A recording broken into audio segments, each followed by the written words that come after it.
Hello guys, so welcome back to my channel. आज का हमारा जो वीडियो है that is our fifth video on this chapter life processes. इससे पहले वाले वीडियोस में हम दो टॉपिक पढ़ चुके हैं which is nutrition and respiration. Now in today's video lecture we are going to discuss transportation in much more detail. So first of all, we have to know the meaning of the term transportation. As we know कि transportation का मतलब होता है किसी भी चीज, किसी भी substance का movement होना from one place to another. किसी भी चीज का एक जगह से दूसरी जगह जाना, इसी को हम ट्रांसपोर्टेशन कहते हैं। नाउ यहाँ पे हम सबसे पहले देखेंगे ट्रांसपोर्टेशन इन ह्यूमन बींग्स कि ह्यूमन बींग्स में कैसे ट्रांसपोर्टेशन होता है। So the first question which arises in our mind is that what are the components of the transport system in human beings? कि human beings में जो transport system होता है उसके क्या क्या components होते हैं। यहाँ पे टोटल 3 कंपोनेंट्स हम देखेंगे। सबसे पहले हार्ट की बात करेंगे, ब्लड की बात करेंगे और ब्लड वेसल्स की बात करेंगे। Because if we combine heart, blood and blood vessels then it will together make the transportation system in human beings. हमारी बॉडी में जो भी ऑक्सीजन है, फूड है, वेस्ट मटेरियल है, वो किसके थ्रू ट्रांसपोर्ट होता है? By the help of blood. So what is blood? Blood is a connective tissue.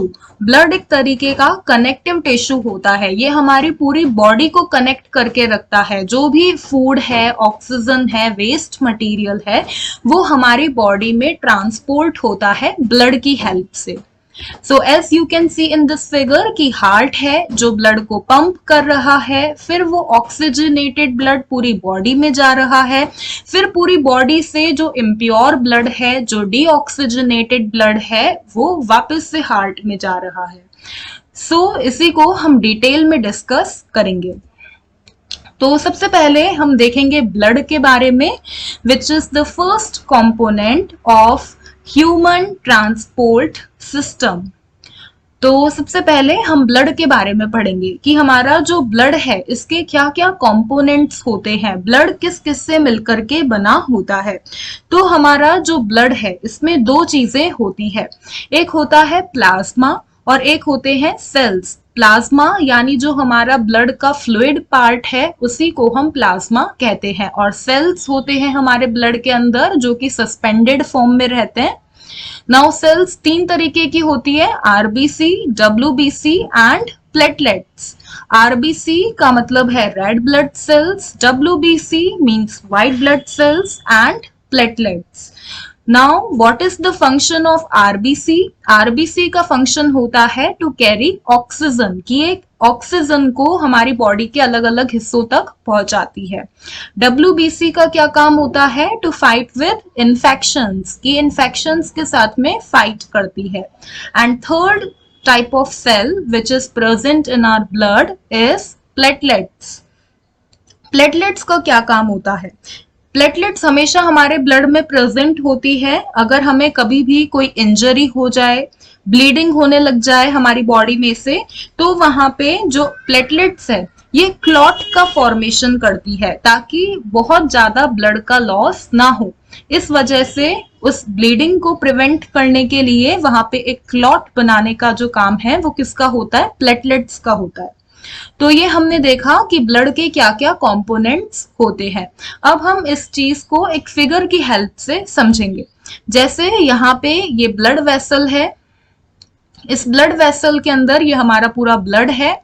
Now blood में 2 चीजें हैं, एक तो ये फ्लूइड पार्ट है जो ये ऑरेंज कलर का दिखा रखा है, this is the fluid part जिसे हम प्लाज्मा कहते हैं, और एक यहाँ पे ये सेल्स दिखा रखी है, ये रेड कलर की सेल्स है जिन्हें हम आरबीसी कहते हैं, ये वाली सेल्स हैं जिन्हें हम डब्ल्यूबीसी कह रहे हैं, और ये वाली जो सेल्स है इन्हें हम प्लेटलेट्स कह रहे हैं। तो ये सेल्स हैं और यहाँ पे प्लाज्मा है, और सेल्स और प्लाज्मा मिलकर के हमारे ब्लड का फॉर्मेशन करती है। तो ये हमने देखा हमारे ब्लड के क्या क्या कंपोनेंट्स होते हैं।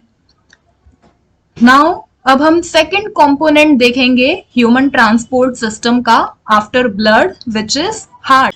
हार्ट का क्या काम होता है कि ये हमारे ब्लड को पंप करता है ताकि ब्लड हमारी पूरी बॉडी में जा सके। तो ये एक पंपिंग ऑर्गन होता है, ब्लड को पंप करता है।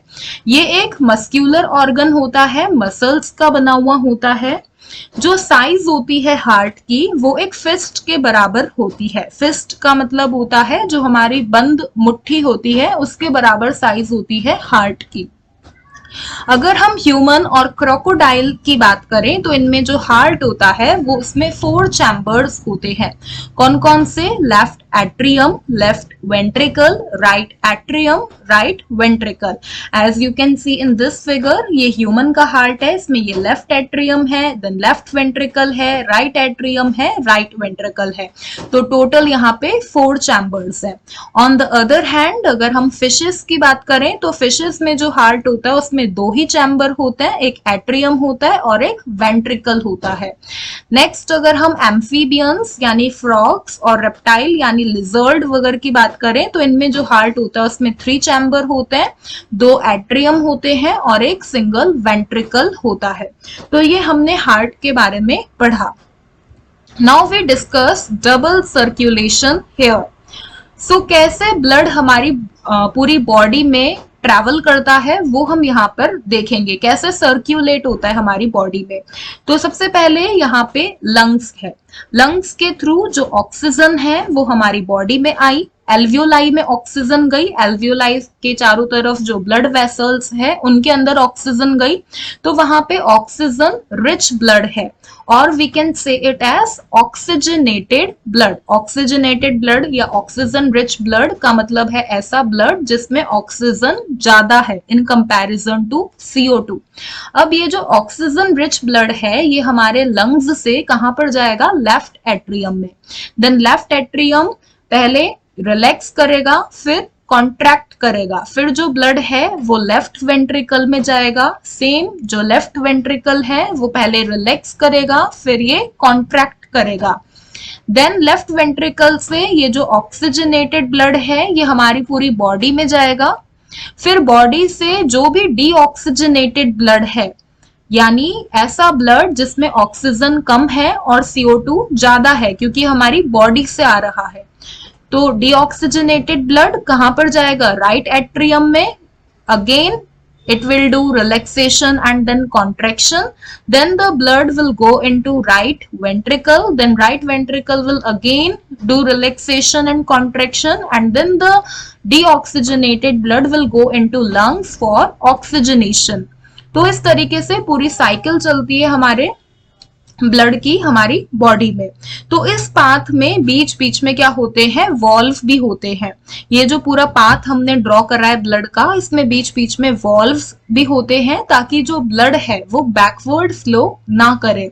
और यहाँ पे हमें दिख रहा है कि ये हमने ह्यूमंस के लिए बनाया है क्योंकि यहाँ पे 4 चैम्बर हार्ट है, left atrium, left ventricle, right atrium, right ventricle. तो ह्यूमंस में हमें क्या देखने को मिलता है कि जो ऑक्सीजनेटेड ब्लड है और जो डीऑक्सीजनेटेड ब्लड है वो हमेशा सेपरेट रहेगा, कभी भी मिक्स नहीं होगा।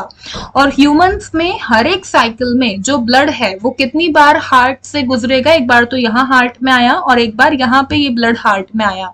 तो एक पूरी साइकिल में जो ब्लड है वो 2 बार हमारे हार्ट से गुजरता है। इसी को हम क्या कहते हैं? Double circulation. Double means 2 time. It circulate through our heart. That's why it is called double circulation. Now, अब हम यहाँ पे कुछ स्पेशल पॉइंट्स देखेंगे, जैसे कि सबसे पहले हमें पता होना चाहिए कि ब्लड प्रेशर क्या होता है। What is blood pressure? Blood vessel की जो वॉल्स है उन पे ब्लड जो फोर्स लगाता है उसी को हम क्या कहते हैं? ब्लड प्रेशर कहते हैं। जो ब्लड प्रेशर है ये आर्टरीज में ज्यादा होता है in comparison to veins. Arteries में वेंट्रिकल के कॉन्ट्रैक्शन के वक्त जो प्रेशर लगता है उसी को हम सिस्टोलिक प्रेशर कहते हैं, क्योंकि सिस्टोल का मतलब होता है कॉन्ट्रैक्शन और यहाँ पे वेंट्रिकल्स का कॉन्ट्रैक्शन हो रहा है। और नॉर्मली हमारा जो सिस्टोलिक प्रेशर होता है that is 120 mm of Hg। इसके बाद में आता है कि आर्टरीज में वेंट्रिकल के रिलैक्सेशन के वक्त जो प्रेशर लगता है उसे हम डायस्टोलिक प्रेशर कहते हैं, क्योंकि हमें पता है कि डायस्टोल का मतलब होता है रिलैक्सेशन। और नॉर्मली ह्यूमन में जो डायस्टोलिक प्रेशर होता है that is 80 mm of Hg। और किसकी हेल्प से हम नापेंगे कि हमारा ब्लड प्रेशर कितना है, कैसे मेजर करेंगे? By the help of a instrument जिसे हम क्या कहते हैं, स्फेग्मोमैनोमीटर। तो ये जो फिगर है यहाँ पे ये इस इंस्ट्रूमेंट का ही है जिसकी हेल्प से हम बीपी यानी कि ब्लड प्रेशर को मेजर करते हैं, नापते हैं। तो ये हमने कुछ स्पेशल पॉइंट्स यहाँ पे देखे। तो हम क्या क्या डिस्कस कर चुके हैं, हमने ब्लड के बारे में देख लिया, हार्ट के बारे में देख लिया। अब हम तीसरा कंपोनेंट देखेंगे विच इज ब्लड वेसल्स। अब ये जो ब्लड वेसल्स है जिसमें ब्लड फ्लो करेगा, ये ब्लड वेसल्स दो टाइप की होती है, एक होती है आर्टरीज और एक होती है वेन्स। जो आर्टरीज है ये क्या करती है, हमारे ब्लड को कहां से कहां लेकर के जाएगी, हार्ट से पूरी बॉडी पर लेकर के जाएगी। हार्ट से बॉडी में ब्लड लेकर के जा रही है यानी कि इसमें ऑक्सीजनेटेड ब्लड होगा। और हार्ट से जब ब्लड आ रहा है तो वो बहुत ज्यादा हाई प्रेशर में होगा क्योंकि हार्ट ने उस ब्लड को पंप करा है। तो ये आर्टरीज के ऊपर थिक वॉल होती है ताकि वो उस हाई प्रेशर को सह सके, तो इनमें थिक वॉल होती है। और जब ब्लड बहुत तेजी से आ रहा है तो उसके बैकवर्ड डायरेक्शन में जाने के तो कोई चांसेस ही नहीं है, इसलिए यहाँ पे किसी भी प्रकार के वॉल्व नहीं होते हैं क्योंकि ब्लड बैकवर्ड डायरेक्शन में जाएगा ही नहीं। और वॉल्व का क्या काम होता है, ब्लड को बैकवर्ड डायरेक्शन में जाने से रोकना। तो यहाँ पे हमें वॉल्व की नीड नहीं होती है। जबकि अगर हम वेन्स की बात करें तो वेन्स का काम होता है ब्लड को पूरी बॉडी से हार्ट तक लेकर के जाना। तो जब पूरा जो हमारा ब्लड है वो बॉडी से हार्ट पे जा रहा है तो यहाँ पे किसी तरीके का प्रेशर नहीं लग रहा है, तो ये जो वेन्स है इनकी जो वॉल होती है वो थिन होती है। और जब ब्लड बिना किसी प्रेशर के जा रहा है तो हो सकता है कि वो बैकवर्ड डायरेक्शन में भी फ्लो कर सकता है, तो यहाँ पे वॉल्व होते हैं। And veins carry deoxygenated blood, यानी ऐसा ब्लड जिसमें ऑक्सीजन कम है और CO2 ज्यादा है। तो ये हमने ब्लड वेसल्स के बारे में बात करी, आर्टरीज और वेन्स के बारे में। अब हम ये तो हमने पूरा ब्लड के बारे में देखा। मेन हमारी बॉडी में जो ट्रांसपोर्ट होता है फूड का, वाटर का, वेस्ट मटेरियल का, ऑक्सीजन का, वो ब्लड के थ्रू होता है। बट यहाँ पे थोड़ा बहुत जो ट्रांसपोर्ट है वो एक और फ्लूइड की हेल्प से होता है जिसे हम लिम्फ कहते हैं या फिर टिश्यू फ्लूइड कहते हैं। So what is lymph or tissue fluid? So lymph is a colorless fluid. As we know कि blood red color का होता है क्योंकि उसमें red blood cells RBC होती है, बट जो lymph है ये colorless होता है यानी कि इसमें RBC नहीं होती है। It contains WBC and fluid. WBC means white blood cells. Lymph flow through lymphatic capillary. Lymph contain less protein than blood. So it is all about transport system or transportation in human beings. अब हम बात करेंगे about transportation in plants कि plants में कैसे food का, water का transport होता है। नाउ यहाँ पे हम सबसे पहले देखेंगे कि प्लांट्स में कैसे वाटर का ट्रांसपोर्ट होता है, transport of water. And then हम देखेंगे कि प्लांट्स में फूड का कैसे ट्रांसपोर्ट होता है यानी transport of food. So first of all we have to discuss transport of water here कि आखिर प्लांट्स में वाटर का कैसे ट्रांसपोर्ट होता है। सो प्लांट्स में वाटर का जो ट्रांसपोर्ट होता है वो जाइलम के थ्रू होता है। यह आपने क्लास 9th में पढ़ा होगा कि एक कॉम्प्लेक्स टिश्यू मिलता है प्लांट में जिसे हम जाइलम कहते हैं। और प्लांट्स में जो पानी का ट्रांसपोर्ट होता है, वाटर का जो ट्रांसपोर्ट होता है वो जाइलम के थ्रू होता है। So xylem conduct water and water में जो डिसॉल्व न्यूट्रिएंट है वो भी पानी के साथ में ट्रांसपोर्ट होंगे जाइलम के थ्रू। और हमें पता है कि जो पानी है वो कौन एब्जॉर्ब करता है, रूट्स एब्जॉर्ब करती है, और वो फिर जो पानी है वो रूट्स के थ्रू एब्जॉर्ब होकर के प्लांट के अलग अलग पार्ट्स में जाता है। सो जाइलम के अंदर 4 एलिमेंट्स होते हैं। कौन कौन से? Tracheids, vessels, xylem fibres and xylem parenchyma. जैसा कि यहाँ पे दिखा रखा है, tracheids, vessels, xylem fibre and xylem parenchyma. इन सब से मिलकर के हमारा जाइलम बनता है और जाइलम ही वाटर और वाटर में डिसॉल्व न्यूट्रिएंट्स का ट्रांसपोर्ट करता है प्लांट्स में। So now the question is, how do water molecule move upward from roots to the leaves against gravity? कि आखिर पानी के जो मॉलिक्यूल है, जो वाटर मॉलिक्यूल है, वो कैसे रूट्स में जा रहे हैं और फिर ऊपर प्लांट में जा रहे हैं अगेंस्ट द ग्रेविटी। जैसे हमारे घरों में अगर हमें पानी को ऊपर भेजना होता है सेकेंड फ्लोर पे, थर्ड फ्लोर पे, तो हमें मोटर लगानी पड़ती है ताकि वो एक प्रेशर क्रिएट करे और उसके कारण जो वाटर है वो ऊपर की तरफ जाए। अगर हम प्लांट्स की बात करें तो प्लांट्स में तो कोई मोटर नहीं है, फिर भी प्लांट्स इतने टॉल होते हैं, बहुत ज्यादा हाइट के होते हैं और उनमें प्लांट्स आसानी से बिना किसी मोटर की हेल्प से ऊपर तक पहुंच जाता है, उनकी कैनोपी तक पहुंच जाता है। So how it is possible? So it is possible by a mechanism which is called transpiration. ये पॉसिबल है ट्रांसपिरेशन के कारण। So what is transpiration? Transpiration क्या होता है? जैसे कि ये प्लांट है, इस प्लांट की ये रूट्स है, रूट्स के थ्रू ये जो एरोज हैं ये क्या शो कर रहे हैं? मूवमेंट ऑफ वाटर, कि वाटर का कैसे मूवमेंट हो रहा है। पहले रूट्स में से वाटर एब्सॉर्ब होगा, फिर ये ऊपर जाएगा और हर एक लीफ तक, प्लांट के हर एक हिस्से तक ये वाटर जाएगा और फिर ये जो वाटर वेपर की फॉर्म में इस लीफ से बाहर इवेपोरेट हो जाएगा। इसी को हम ट्रांसपिरेशन कहते हैं। Okay, so now transpiration is the process by which water molecule move upward from root and eventually escape from the stomata in the form of water vapor, और वो स्टोमेटा से वाटर वेपर की form में बाहर निकल जाएंगे water के molecule. इसी को हम ट्रांसपिरेशन कहते हैं। तो यहाँ पे वाटर मॉलिक्यूल की 2 प्रॉपर्टीज हमें देखने को मिलती है जिसके कारण ट्रांसपिरेशन होता है। एक है कोहेशन और एक है adhesion. So what is cohesion and what is adhesion? When a water molecule escape out into the atmosphere through stomata, जैसे ही एक वाटर का मॉलिक्यूल स्टोमेटा से बाहर जाएगा तो उसके नीचे वाला जो वाटर मॉलिक्यूल है वो ऊपर आ जाएगा, वो उस पहले वाले वाटर मॉलिक्यूल की जगह ले लेगा। ऐसे ये साइकिल चलती जाएगी कि एक वाटर मॉलिक्यूल दूसरे वाटर मॉलिक्यूल को अट्रैक्ट करता जाएगा, पुल करता जाएगा। इसी को हम कोहेशन कहते हैं। ओके, नेक्स्ट एडेशन क्या होता है? एडेशन में जो वाटर मॉलिक्यूल है वो अगर दूसरे वाटर मॉलिक्यूल से अट्रैक्टेड है तो उसे कोहेशन कह रहे हैं। अगर एक वाटर का मॉलिक्यूल किससे अट्रैक्टेड होगा? जाइलम की वॉल से अट्रैक्टेड होगा, उससे स्टिक होगा, तो उसी को हम बोलते हैं एडेशन। और इस कोहेशन और एडेशन के कारण ही जो वाटर है वो रूट्स से ऊपर लीफ तक जाता है against the gravity.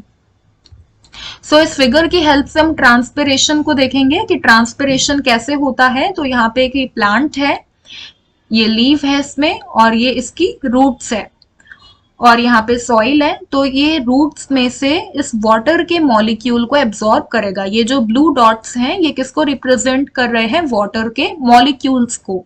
So it is an imaginary diagram, क्योंकि हम वाटर मॉलिक्यूल को ऐसे देख तो नहीं सकते नेकेड आई से, इवन हम माइक्रोस्कोप से भी नहीं देख सकते हैं वाटर मॉलिक्यूल को। So it is totally an imaginary diagram just to explain transpiration कि यहाँ पे रूट्स हैं, रूट्स के थ्रू ये वाटर मॉलिक्यूल एब्सॉर्ब होंगे। फिर ये जो पिंक कलर की मैंने ट्यूब लाइक स्ट्रक्चर ड्रॉ करी है, दिस वन, ये क्या है? ये मैंने जाइलम ड्रॉ करा है। तो ये जाइलम के अंदर वाटर मॉलिक्यूल्स जाएंगे और प्लांट में ऊपर तक जाएंगे। अब एक जो वाटर मॉलिक्यूल है वो दूसरे वाटर मॉलिक्यूल के साथ में इंटरैक्शन कर रहा है, इंटरैक्ट कर रहा है। So interaction of one water molecule with another water molecule कि ये हर एक वाटर मॉलिक्यूल एक दूसरे के साथ में इंटरैक्ट कर रहे हैं, हाइड्रोजन बॉन्डिंग बना रहे हैं, इसी को हम कोहेशन कहते हैं, जिसके कारण ये वाटर मॉलिक्यूल ऊपर जाते जाएंगे। और ये जो वाटर मॉलिक्यूल है ये एक दूसरे से तो इंटरैक्ट कर ही रहे हैं, बट ये इस जाइलम की वॉल के साथ में भी इंटरैक्ट कर रहे हैं।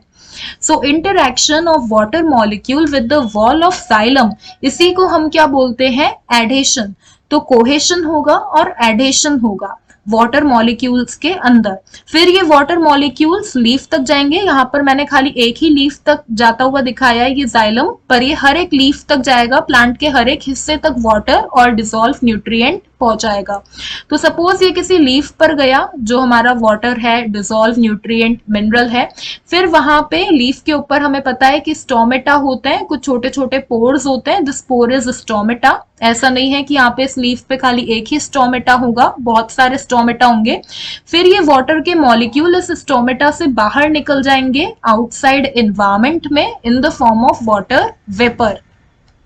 तो ये हमने देखा ट्रांसपिरेशन, कि ट्रांसपिरेशन क्या होता है और कैसे होता है, कैसे प्लांट में ट्रांसपोर्ट ऑफ वाटर होता है by the help of xylem and transpiration, ये हमने यहाँ पे डिस्कस करा।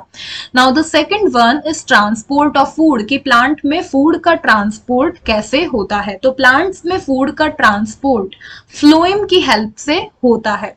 ओके सो जो भी फूड है, यहाँ पे मैंने गलती से जाइलम लिख दिया है, इट इज फ्लोएम।